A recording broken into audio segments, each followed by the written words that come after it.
அனைவருக்கும் மகிழ்ச்சியான வணக்கம். நிறைய வீடியோக்களை நம்ம பார்த்தோம். பகுதி 1, 2 குடியுரிமை அட்டவணைகள் எல்லாமே பார்த்தோம் நம்மளுடைய கான்ஸ்டிடியூஷன்ல. இப்போ என்ன பார்க்க போறோம் இந்த வகுப்புல அப்படின்னா பகுதி 3. ஓகேவா? பகுதி 3 சொல்றாங்க அப்படின்னா அடிப்படை உரிமைகள். சரி, இந்த கரண்ட் இருக்கக்கூடிய இந்த அடிப்படை உரிமைகளுக்கு போகிறதுக்கு முன்னாடி வரலாற்று என்ன சொல்லுது இந்த அடிப்படை உரிமைகளை பற்றி பார்த்தோம் அப்படின்னா, இந்த அடிப்படை உரிமைகள் என்ற ஒரு கருத்து முன்னாடியே தோன்றி இருக்குன்னு சொல்றாங்க. பாருங்க, 1895ல திலகர் அவர்களால் கொண்டு வரப்பட்டதுதான் ஸ்வராஜ் பில்னு சொல்லுவாங்க. இது அடிப்படை உரிமை கூறக்கூடிய ஒரு பில் தான். 1925ல அன்னி பெசன்ட் அம்மையார் அவர்களால் கொண்டு வரப்பட்டது காமன்வெல்த் ஆஃப் இந்தியா சொல்லக்கூடிய இது அடிப்படை உரிமைகள் கூறக்கூடிய ஒரு பில் தான். 1931ல ஐஎன்சி மீட்டிங் நடக்கும். அந்த ஐஎன்சி மீட்டிங்ல சர்தார் வல்லபாய் பட்டேல் அவர்கள் இந்த அடிப்படை உரிமைகள் பற்றிய கருத்துக்களை முன் வச்சிருப்பார். சோ இதெல்லாம் முன்னாடியே அடிப்படை உரிமைகள் வேண்டும் என்று குரல் கொடுத்தவங்க. சரியா? இப்போ ஸ்கூல் புக்ல என்ன கொடுத்திருக்கான் அப்படின்னு சொல்லிட்டு பார்க்கலாம். ஸ்கூல் பள்ளி புத்தகத்துல அடிப்படை உரிமைகள் விதி பகுதி 3 கொடுக்கப்பட்டுள்ளது. இதுல 12 to 35 வரை சட்டப்பிரிவுகளை உள்ளடக்கியதுதான் இந்த அடிப்படை உரிமைகள். இந்த அடிப்படை உரிமைகள் எங்கிருந்து பெறப்பட்டு சொல்லிட்டு பார்த்தோம் அப்படின்னா அமெரிக்கா. ஓகேவா? ஆரம்பத்துல அடிப்படை உரிமைகள் 7 அடிப்படை உரிமைகளையும் தற்பொழுது 6 அடிப்படை உரிமைகளையும் கொண்டுள்ளது. 1 நீக்கிட்டாங்க, அது சொத்து உரிமை. அதை பத்தி இதோட எண்டுல பார்க்கலாம். ஓகேவா? அது மட்டும் இல்லாம இந்த அடிப்படை உரிமைகள் இந்தியாவின் மகா சாசனம் என்று அழைக்கிறாங்க. எந்த பகுதியை கேள்வி கேட்பாங்க. அரசியலமைப்பில் எந்த பகுதி இந்தியாவின் மகா சாசனம் என்று அழைக்கப்படுகிறது சொல்லிட்டு கேட்டாங்க அப்படின்னா பகுதி 3. சரிங்களா? சோ இப்போ அதுல பார்க்கும்போது இந்த அடிப்படை உரிமைகள் 6 இருக்குன்னு சொல்லியிருக்கேன். முதல் அடிப்படை உரிமையானது சமத்துவ உரிமைன்னு சொல்லுவாங்க. ஓகேவா? ஃபர்ஸ்ட் உரிமை என்ன அப்படின்னா சமத்துவ உரிமை. இந்த சமத்துவ உரிமை எத்தனை விதிகளை கொண்டுள்ளது சொல்லிட்டு பார்த்தோம் அப்படின்னா 14 to 18 விதிகளை கொண்டுள்ளதுதான் இந்த சமத்துவ உரிமை. ஓகேவா? சோ இந்த சமத்துவ உரிமை 14 சொல்லி பார்த்தோம் அப்படின்னா 14 சட்டத்தின் முன் அனைவரும் சமம். சட்டம் கொண்டு வந்தா ஒரு கான்ஸ்டிடியூஷன் என்பது ஏழை பணக்காரன், இவன் கருப்பா இருக்கான் வெள்ளையா இருக்கான், இவன் அந்த ஜாதி இந்த ஜாதி இதுமே பாகுபாடு காட்டாமல் அனைவருக்கும் ஒரு ஈக்குவலான ஒரு ஆக்ட் தான் இந்த கான்ஸ்டிடியூஷன் அப்படின்னு சொல்றது என்னன்னா விதி 14. விதி 15 சொல்றாங்க மதம், இனம், சாதி, பாலினம் மற்றும் இவற்றின் பிறப்பின் அடிப்படையில பாகுபடுத்துவது தடை செய்யறாங்க. ஒரு பர்சன், ஒரு குடிமகன், இவன் கருப்பா இருக்கான், இவன் வெள்ளையா இருக்கான், இவன் இந்த ஜாதி, அவன் அந்த ஜாதி, இவன் இந்த இடத்துல பிறந்து வந்ததுனால இவனுக்கு இந்த உரிமை மறுக்கப்படுகிறது, இப்படிலாம் இல்லாம யாரா இருந்தாலும் சரி இந்த கண்டென்ட் படி பாகுபடுத்துவது தடை செய்யறாங்க சொல்லக்கூடியது விதி 15. விதி 16 சொல்றாங்க பொது வேலை வாய்ப்புகளில் சம வாய்ப்பு. ஒரு பொது வேலை வாய்ப்பு இருக்கு அப்படின்னா, ஒரு அரசாங்க வேலை இருக்கு அப்படின்னா அதுல அனைத்து மக்களுக்கும் சமமான ஒரு வாய்ப்பினை அளிப்பதுதான் விதி 16. 17 சொல்றாங்க தீண்டாமை ஒழிப்பு. நம்ம பார்த்திருப்போம் பள்ளி புத்தகத்துல, தீண்டாமை ஒரு பாவச் செயல், தீண்டாமை ஒரு பெருங்குற்றம், தீண்டாமை ஒரு மனிதன்மற்ற செயல் அப்படின்லாம் கொடுத்திருப்பாங்க. இந்த தீண்டாமை சிறுபான்மை மக்களிடையே வெளிப்படுத்தக்கூடாது என்பதற்காகவே கொண்டு வச்சிருக்காங்க. அது மட்டும் இல்லாம இந்த தீண்டாமை என்ற ஒரு வார்த்தை இந்திய அரசியலமைப்பில் இதை தாண்டி வேற எந்த இடத்துலயுமே இந்த தீண்டாமை என்ற வார்த்தை இடம்பெறவில்லை. அடுத்து 18 ராணுவம் மற்றும் கல்விசார் பட்டங்களை தவிர மற்ற பட்டங்களை தவிர்த்தல், நீக்குதல் சொல்லுவாங்க. ஒரு ராணுவத்தில் சிறப்பான ஒரு வீரருக்கு அளிக்கக்கூடிய பட்டம், கல்வியால் பெறப்பட்ட பட்டங்கள் இதுதான் வைத்துக் கொள்ள வேண்டும், மற்ற பட்டங்களை நீக்கிடணும் அப்படின்னு சொல்றதுதான் விதி 18. இது ஃபர்ஸ்ட் ஒன். ஓகேவா? செகண்ட் பார்க்கலாம். செகண்ட் உரிமை என்ன அப்படின்னா சுதந்திர உரிமை. சுதந்திர உரிமை பார்க்கலாம். சுதந்திர உரிமையில என்னென்ன விதிகள் சொல்லிட்டு பார்த்தோம் அப்படின்னா விதி 19 பாருங்க. விதி 19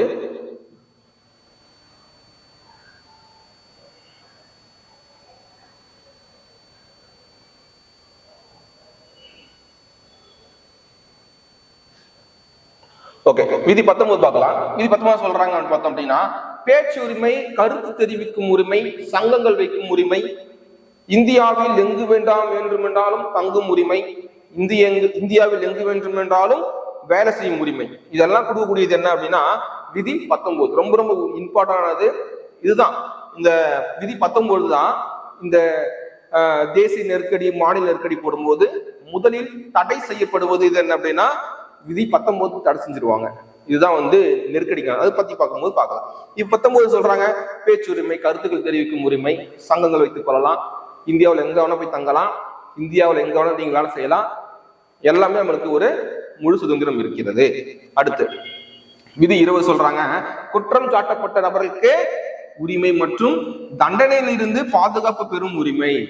ஒரு குற்றம் சாட்டப்பட்ட நபர், அந்த நபருக்கு ஒரு பாதுகாப்பு அளிக்கணும். இன்னொன்னு, ஒரு குற்றத்திற்கு ஒரு தண்டனை தான் வழங்கணும், 2 தண்டனை வழங்கக்கூடாது. அதுல ரொம்ப கான்சியஸா இருந்து பாதுகாக்கப்படணும். அந்த குற்றவாளியை பாதுகாப்பதற்கும் ஒரு சட்டம் இருக்கு நமக்கு. இது 20. 21 சொல்றாங்க வாழ்க்கை மற்றும் தனிப்பட்ட சுதந்திரத்துக்கான பாதுகாப்பு பெறும் உரிமை. தனி மனித சுதந்திர உரிமை சொல்லுவாங்க சிம்பிளா, தனி மனித சுதந்திர உரிமை. அடுத்து 21A, ரொம்ப ரொம்ப இம்பார்ட்டன்ட்ங்க. 21A கல்வி உரிமை சொல்லுவாங்க, தொடக்க கல்வி பெறும் உரிமை. அதாவது குழந்தைகள் 6 வயது முதல் 14 வயது குழந்தைகள் வயதுக்கு உட்பட்ட குழந்தைகளுக்கு அடிப்படை கல்வி பெறுவது அடிப்படை உரிமையாக இதுல கொடுத்திருக்கிறாங்க. இதை ஏன் வந்து 21A அப்படி கொண்டு வச்சிருக்காங்க அப்படின்னா, நல்லா புரிஞ்சுக்கணும். விதி 45 சொல்லுவாங்க, ஆக்ட் 45. இது என்னன்னா அரசுக்கு வழிகாட்டும் நெறிமுறை கோட்பாடுகள் என்ற பகுதியில விதி 45 போய் பாத்தீங்க அப்படின்னா, கல்வி கொடுப்பது பெற்றோர் மற்றும் பாதுகாவலுடைய கடமையாக, அரசாங்கத்தின் கடமையாக கொடுத்திருப்பாங்க. அதான் பண்றாங்க, அந்த 45 திருத்துறாங்க. திருத்தி இந்த இடத்துல வந்து கொண்டு வந்து வைக்கிறாங்க. சரியா? அதுதான் வந்து 21A. இதை பத்தி ஒரு சின்ன டீட்டெயில் இது கீழே ஒரு பாக்ஸ் ஐக்கன் கொடுத்துருக்காங்க, சட்ட திருத்தம் ஆண்டு கொடுத்துருக்காங்க, அதை பத்தி பார்த்தாங்க. சரியா? 22 சொல்றாங்க சில வழக்குகளில் கைது செய்து தடுப்பு காவல் வைப்பதற்கு எதிரான பாதுகாப்பு உரிமை. ஒருவரை கைது செய்ய வேண்டும் என்றால் சரியான விளக்கம் கொடுக்கணும்.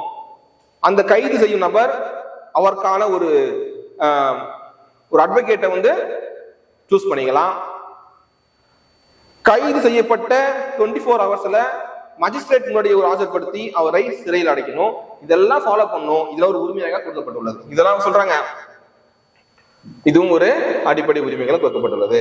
3வது சொல்றது என்னன்னா சுரண்டலுக்கு எதிரான உரிமை. சுரண்டலுக்கு எதிரான உரிமை பாருங்க, சுரண்டல் என்ன சொல்றாங்க, சட்டப்பிரிவு 23. அதாவது சிம்பிள் சொல்ல போனா அப்படின்னா கொத்தடிமை முறை ஒழிப்பு சட்டம். சிம்பிளா விதி 23. 24 சொல்றாங்க குழந்தை தொழிலாளர் தடை சட்டம். குழந்தை தொழிலாளர் தடை சட்டம் நல்லா புரிஞ்சுக்கணும். நீங்க நிறைய பேர் கேட்பாங்க, சார் டிவி சீரியல் எல்லாம் வந்து குழந்தை நடிக்கிறாங்களே, அது தடை செய்யக்கூடாதா? நல்லா புரிஞ்சுக்கணும். ஆபத்தான தொழில்களில், தொழிற்சாலைகளில், சுரங்கங்களில் ஆபத்தான, அது நோட் பண்ணணும், ஆபத்தான நிலைகளில் குழந்தைகளை பணி செய்தல் தடை செய்கிறது கொடுத்துருக்கான். சரியா? இதெல்லாம் நோட் பண்ணணும். அதனுடைய விஷயம் தான் இது. ஓகேவா? நெக்ஸ்ட் இது நான் 3வது. 4வது பார்த்தோம் அப்படின்னா சமய சார்பு உரிமை. சமய சார்பு உரிமை என்ன? விதி 20 கொடுத்துருக்காங்க பாருங்க. எந்த சமயத்தையும் ஏற்கவும் பின்பற்றவும் பரப்பும் உரிமை. நீ எந்த கடவுளும் கொண்டு போ, நீ ஏத்துக்கோ, அதை பின்பற்று, அதை பரப்பு, உனக்கு வந்து உரிமை கொடுத்துருக்காங்க. அதுதான் விதி 25. 26 சொல்றாங்க பாருங்க, சமய விவகாரங்களில் நிர்வகிக்கும் உரிமை. ஒரு கோயிலை கட்டி என்ன பண்ணு, நீ ஒரு அட்மினிஸ்ட்ரேட் பண்ணிட்டு நீ பாட்டுன்னு கடை அப்படின்றதுதான் விதி 26. விதி 27 சொல்றாங்க எந்த ஒரு மதத்தை பார்ப்பதற்கும் நீ வரி செலுத்த தேவையில்லை, உனக்கு வரியே கிடையாது, டாக்ஸ் ஃப்ரீ, கடவுளை பரப்பு அப்படின்றாங்க. அடுத்து 28 சொல்றாங்க மதம் சார்ந்த கல்வி நிறுவனங்களில் நடைபெறும் வழிபாடு மற்றும் அறிவுரை நிகழ்வுகளில் கலந்து கொள்ளாமல் இருக்க உரிமை. நீங்க பார்த்துருப்பீங்க ஸ்கூல்ஸ் எல்லாம், இப்போ கிறிஸ்டியன் ஸ்கூல் இருக்கும், முஸ்லிம் ஸ்கூல் இருக்கும். இப்போ கிறிஸ்டியன் ஸ்கூல் எடுத்துக்கலாம். கிறிஸ்டியன் ஸ்கூல்ல ஒரு இந்து பையன் படிக்கிறான் அப்படின்னா, அந்த கிறிஸ்டியன் ஸ்கூல்ல ஏதாவது பிரேயர் வைக்கிறாங்க, இல்ல ஏதாவது ஒரு ஆன்மீக சொற்பொழி நடத்துறாங்க அப்படின்னா, அந்த சொற்பொழிவிலேயோ அல்லது அந்த மீட்டிங்லயோ கலந்து கொள்ளாமல் இருப்பதற்கு எனக்கு உரிமை இருக்கு. அதுதான் இந்த விதி 28. சரியா? சரி, நெக்ஸ்ட் பார்க்கலாம். அடுத்து விதி 28. 29 போச்சு. 29 பாருங்க, கல்வி மற்றும் கலாச்சார உரிமை. என்ன கொடுத்துருக்காங்க பாருங்க, கல்வி மற்றும் கலாச்சார உரிமை. இதுல 29 சொல்றாங்க சிறுபான்மையினர். சிறுபான்மையினர் யாருன்னா தெரியணும், பெரும்பான்மையினர் யாரும் தெரியணும். சிறுபான்மையினர் என்பது சிறிய பகுதி, பெரும்பான்மை என்பது பெரிய பகுதி. இப்போ இது மதத்தை வந்து பிரிக்கலாம். இந்தியாவில் இந்துக்கள் அதிகமா இருக்கிறாங்க, அவங்க பெரும்பான்மையினர். அவங்கள தாண்டி கிறிஸ்டின்ஸ், முஸ்லிம்ஸ், சீக்கியர்கள், பௌத்தம், சமணம், இவங்க எல்லாம் பார்த்தோம் அப்படின்னா சிறு சிறு பகுதியில் இருக்கு, அவங்களாம் சிறுபான்மைன்னு சொல்லுவாங்க. என்ன சொல்றாங்கன்னா சிறுபான்மையினுடைய எழுத்து, மொழி மற்றும் கலாச்சாரத்தை பாதுகாக்கலாம். நல்லா புரிஞ்சுங்க. இந்த 23 சொல்றாங்க சிறுபான்மை. இப்ப முஸ்லீம் வச்சுக்கலாம். இப்ப முஸ்லீம் எடுத்துக்கிட்டோம் அப்படின்னா அவங்களுக்குன்னு ஒரு எழுத்து முறை இருக்கு. உருது இருக்கு இல்லையா? உருது நம்ம எப்படி எழுதுவோம்? நம்ம வந்து தமிழ் இப்படி எழுதுவோம். ஆனா அவங்க இப்படி வருவாங்க, நம்ம இப்படி போவோம். அப்ப அது ஒரு எழுத்து முறை, அது அவங்க கலாச்சாரம். ஆடை அணிவது, தாடி வைத்துக் கொள்வது, தொப்பி வைத்துக் கொள்வது, சீக்கியர்ஸ் கத்தி வச்சுக்கிறது, நிறைய நிறைய நிறைய டிஃப்ரெண்டா இருக்கு. இங்க வந்து சிங்கிளா பண்ணிப்பாங்க, இங்க அப்படியே ஒரு முட்டையான வச்சுருப்பாங்க. இதெல்லாம் வந்து அவங்களுடைய கலாச்சார முறை. அது நீங்க பாதுகாத்துக் கொள்ளலாம். விதி 29. 30 சொல்றாங்க சிறுபான்மையினர் கல்வி நிறுவனங்களை நடத்தி நிர்வகித்துக் கொள்ளலாம். அதே சிறுபான்மையினர்கள் நீங்க ஒரு கல்வி நிறுவனம், ஒரு காலேஜோ ஸ்கூல்ஸோ நடத்தி கொள்ளலாம். இது கிறிஸ்டின் ஸ்கூலு, சிஎம்சி, முஸ்லீம்கள் நிறைய வந்து பள்ளிகள் நடத்திட்டு இருப்பாங்க, இஸ்லாம் ஸ்கூல், இதெல்லாம் வந்து நீங்க நடத்தி கொண்டு நீங்கள் பயன்பெறலாம் அப்படின்னு சொல்றதுதான் விதி 30. சரியா? அடுத்து 31 சொல்லிட்டு போனோம் அப்படின்னா 31 தான் கிடையாது. அதாவது நல்லா பாருங்க, நான் சொல்லியிருந்தேன் ஒரு விதி நீக்கிறாங்க சொன்ன இல்லையா, அதுதான் சொத்துரிமை. விதி 31 நீக்கப்பட்டது. எப்ப நீக்கிறாங்க? 1978 44 சட்ட திருத்தத்தின்படி நீக்கப்பட்டிருக்கு. நீக்கி ஏன் இதை நீக்கிறாங்க? ஒரு ரீசன், காரணம் சொல்லுங்க சார் அப்படின்னு அப்படின்னா சொத்துரிமை. இப்போ அரசாங்கம் ஒரு காலத்துல அரசாங்கம் என்ன பண்ணுவாங்க அப்படின்னா தனியார் சொத்துக்களை வந்து அரசாங்க பயன்பாட்டுக்காக கேட்பாங்க. இங்க ரோடு வருது, இங்க ரோடு நம்ம போடணும், உங்க நிலத்தை கொடுங்க அப்படின்னு கேட்பாங்க. இப்ப வந்து என்ன பண்றோம் அப்படின்னா நம்ம ஃபைட் பண்றோம், இது ஏன் நிலம், நான் தரமாட்டேன் அப்படின்னு சொல்லுவாங்க. என்ன ரீசன் நல்லா யோசிச்சு பாருங்க. சொத்துரிமை இருந்துச்சுன்னா, அடிப்படை உரிமை இருந்துச்சு அப்படின்னா நம்ம என்ன பண்ணலாம்? சொத்துரிமை என்பது என்னுடைய அடிப்படை உரிமை, நான் கேஸ் போடுவேன். ஓகேவா? அடிப்படை உரிமை பாதிக்கப்பட்டா நம்ம எங்க போலாம்? நீதிமன்றத்துக்கு போலாம் அப்படின்னு சொல்லுவாங்க இல்லையா? அப்போ சொத்துரிமையில அடிப்படை உரிமை, சொத்துரிமை ஒண்ணு இருக்கு, அப்படி இருக்கு அப்படின்னா ஒரு அரசாங்கம் வந்து என் நடத்த கேட்கறாங்க, என்ன பண்ணுவேன்? என்னுடைய அடிப்படை உரிமை நான் தரமாட்டேன் அப்படின்னு சொல்லலாம். இதெல்லாம் நடக்குன்னு தெரிஞ்ச என்ன பண்றாங்க? சொத்துரிமை நீக்கிட்டு 300A அப்படின்னு சொல்லக்கூடிய பகுதி 12ல என்ன பண்ணிட்டாங்க? எதுவுமே அங்க வச்சுட்டாங்க. சாதாரண சட்ட உரிமையாக மாற்றப்பட்டது. இதுதான் வந்து அடிப்படை உரிமைகள் அப்படின்னு சொல்லுவாங்க. சரியா? சொத்து உரிமை. சரி, நெக்ஸ்ட் சொல்றாங்க 31 பார்த்தாச்சு. 32 பார்க்கலாமா? 32 ரொம்ப ரொம்ப இம்பார்ட்டன்ட்ங்க. பாருங்க, அரசியலமைக்கப்பட்டு தீர்வு காணும் உரிமை, இந்த ரிட்னு சொல்லுவாங்க. WRIT, ரிட்டு, பேராணைகள். விதி 32 சொல்லுவாங்கப்பா. தனிப்பட்டவருடைய அடிப்படை உரிமைகள் பாதிக்கப்படும் போது நீதிமன்றத்தை அணுகி உரிமை பெறுதல். நல்லா புரிஞ்சுங்க. அடிப்படை உரிமைகள் பாதிக்கப்படும் பொழுது நம்ம எங்க போவோம்? நீதிமன்றத்துக்கு போவோம். அதனாலே அடிப்படை உரிமைகளை பாதுகாவலனாக இருப்பது யார் என்றால் நீதிமன்றம். அது ஞாபகம். அப்போ விதி 32. அப்ப நல்லா புரிஞ்சுக்கணும் நீங்க. இந்த ரிட்டு எதனால சொல்லிட்டு அப்படியே பார்க்கலாம் கீழே. ஓகேவா? விதி 32 பார்த்தாச்சு. இந்த விதி 32 தான் கொஞ்சம் என்ன பண்ண போறோம்? கொஞ்சம் பெருசா பார்க்க போறோம். இப்ப பாருங்க, விதி 32.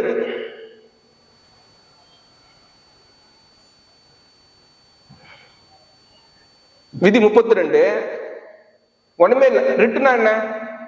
ரிட்டு என்பது அரசியலமைக்கப்பட்டு தீர்வு காணும் உரிமை. விதி 32 சொல்றோம். ரைட்டா? இது 32 என்பது என்னன்னா, இது ஒரு நீதி பேராணை எனப்பட சொல்றாங்க. அதாவது நீதிமன்ற உத்தரவு, நீதிமன்ற முத்திரையுடன் ஒரு ஆணை, அதுதான் ரிட்டு. நீதி பேராணைகள் சொல்லுவாங்க. நீதி பேராணை எத்தனை வைக்கப்படும் அப்படின்னு சொல்லிட்டு கேள்வி கேட்டாங்க அப்படின்னா, நீதி பேராணைகள் 5 வகை, 5 டைப்ஸ். அதுக்கு முன்னாடி இந்த ரிட்டை உயர் நீதிமன்றம் எப்படி பயன்படுத்தலாம், உச்ச நீதிமன்றம் எப்படி பயன்படுத்த சொல்லிட்டு பார்க்கலாம். உச்ச நீதிமன்றம் இந்த ரிட்டை 32 விதி, ஆக்ட் 32 என்ற விதிப்படி பயன்படுத்தலாம். உயர் நீதிமன்றங்கள் 226 226 ஆக்ட் படி இந்த 5 நீதி பேராணைகளை பயன்படுத்திக் கொள்ளலாம் அப்படின்னு சொல்றாங்க. இப்போ இந்த 5 வகை சொல்லிட்டு பார்க்கலாம். 5 வகை என்ன சொல்றாங்க? ஃபர்ஸ்ட் ஒன், ஆட்கொணர்வு நீதி பேராணை. ஆட்கொணர்வு நீதி பேராணை. செகண்ட் ஒன், கட்டளையுறுத்தும் நீதி பேராணை. மூன்றாவது, தடையுறுத்தும் நீதி பேராணை. நான்காவது, ஆவண கேட்பு நீதி பேராணை. ஐந்தாவது, தகுதி முறை வினவும் நீதி பேராணை. இந்த 5 வகை ரொம்ப ரொம்ப இம்பார்ட்டன்ட்.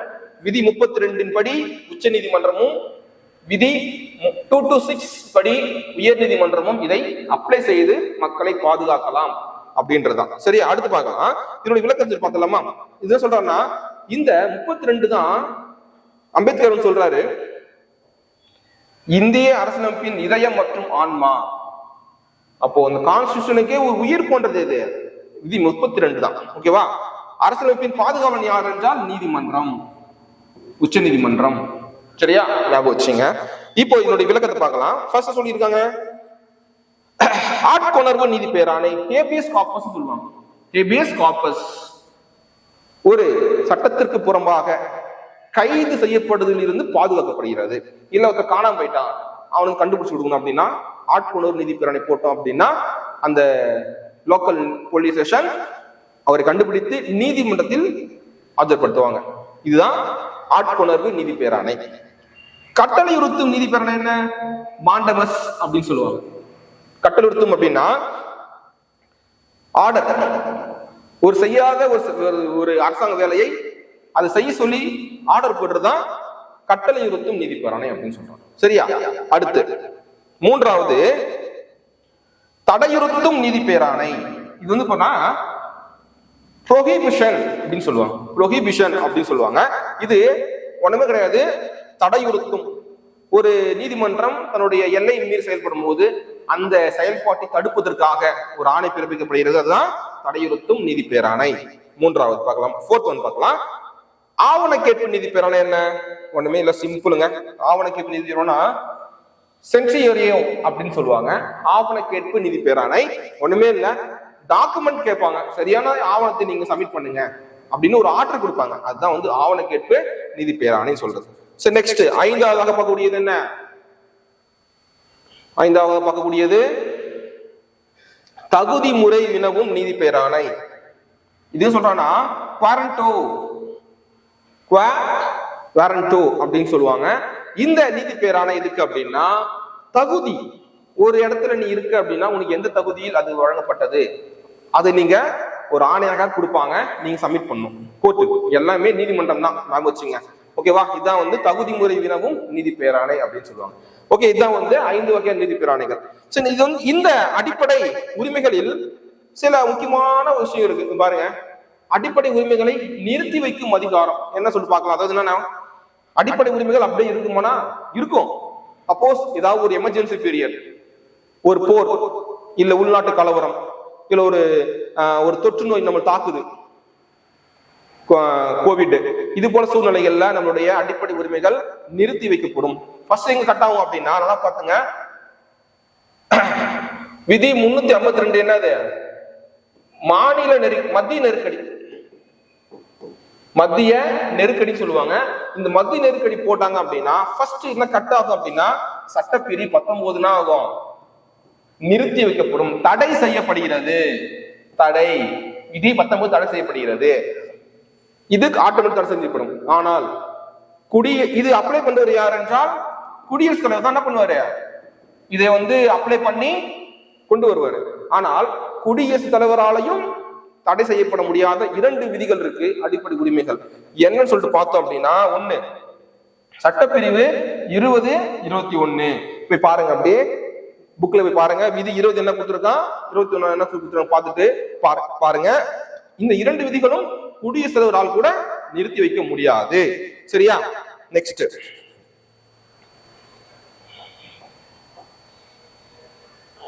இதுதான் வந்து அடிப்படை உரிமைகள். சரியா? தேங்க்யூ.